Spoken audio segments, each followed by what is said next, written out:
You talked about how you were talking before about selection process that you go through when you join an entrepreneur.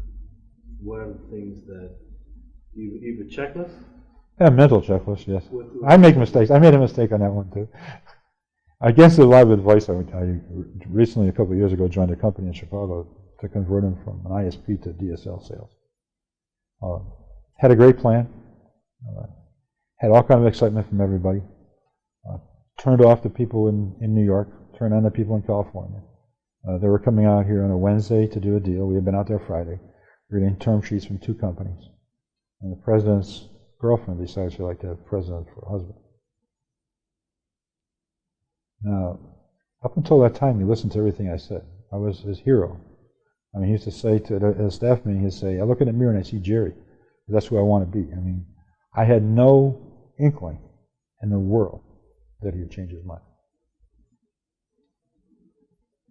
So you can look and say, well, what do you do to circumvent that? I still would have done the same thing over again today because I trusted my instincts. Everything on my checklist said, he listens. I mean, I taught him how to do things like wash your hand after you go to the bathroom. There's a lot of things he didn't know. When you listen to me, and you make fun of that and laugh, but those are things that people look at and they throw back at me and say, gee, you even taught me to do this. They listen. People have to listen and be acceptable to constructive criticism. And he was. Until that moment in time, I didn't know that. So what did I do? I just left the company.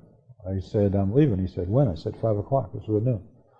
And it was like a bombshell going off in me. You know, I had brought people into the company. I had brought a vice president of sales in. She was doing a great job. I had changed the compensation plan.